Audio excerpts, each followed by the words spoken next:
เสื่อมซึมมติกองประชุมใหญ่ของพรรคเน้นรักษาความสามัคคีภายในให้นักเน่นขึ้นในตอนเช้าวันที่25กุมภาพันธ์2026ที่หอประชุมแห่งชาติสหายทองรุนศรีสุริตเลขาธิการใหญ่คณะบริหารงานศูนย์กลางพรรคประธานประเทศได้ให้เกียรติเป็นประธานและกล่าวเปิดกองประชุมเผยแพร่เสื่อมซึมมติกองประชุมใหญ่ครั้งที่12ของพรรคซึ่งมีบรรดาสหายกรมการเมืองคณะเลขาธิการศูนย์กลางพรรคคณะพรรคพนักงานหลักแหล่งขั้นศูนย์กลางและท้องถิ่นเข้าร่วมรับฟังแบบซึ่งหน้าและกองประชุมทางไกลในพิธีอันสง่าราศีนี้สหายเลขาธิการใหญ่ได้เน้นนักถึงความหมายความสำคัญของกองประชุมซึ่งถือเป็นการเปิดฉากให้แก่การเริ่มต้นพันขยายมติกองประชุมใหญ่ครั้งที่12ของพรรคเพื่อแน่ใส่ 1. สร้างความรับรู้เข้าใจที่ลึกซึ้งต่อเนื้อในจิตใจ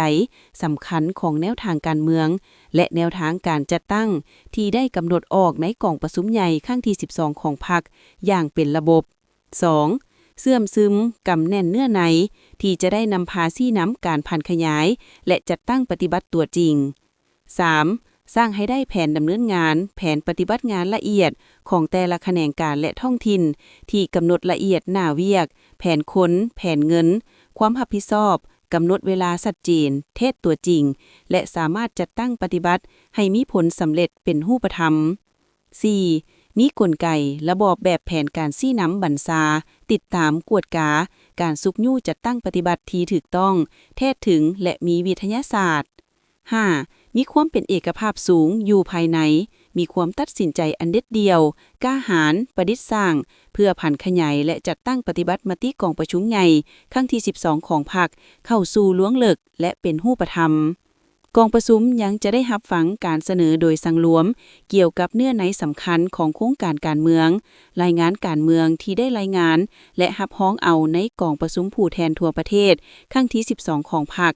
การพันขยายแผนพัฒนาเศรษฐกิจสังคมแห่งชาติ5ปีครั้งที่10โดยกำหนดเป็นโครงการละเอียดเพื่อจัดตั้งปฏิบัติในแต่ละปีสหายเลขาธิการใหญ่ยังได้เน้นตื่มบ่าการเผยแพร่เสื่อมซึมเอกสารกองประชุมในครั้งนี้แม่นการสืบต่อบุกทะลุทางด้านจินตนาการยกสูงหลักมั่นการเมืองให้มีความเด็ดเดี่ยวเหนียวแน่นบ่หวั่นไหวคลอนแคลนต่อสภาพการต่างๆต้านเลยแก้ไขทัศนะผิดเขียวต่างๆลัทธิคัมภีร์กลจักรรักษาความสามัคคีเป็นเอกภาพภายในพรรคและภายในสังคมให้นักแน่นยิ่งขึ้นพร้อมกันยู่แห้งการผันขยายและจัดตั้งปฏิบัติตัวจริงเฮ็ดให้กลายเป็นขบวนการอันกว้างขวางของมหาชนของทั่วสังคมเพื่อนำเอาผลประโยชน์ตัวจริงมาให้ประเทศชาติและประชาชนก็คือเฮ็ดให้การนำพาปกปักรักษา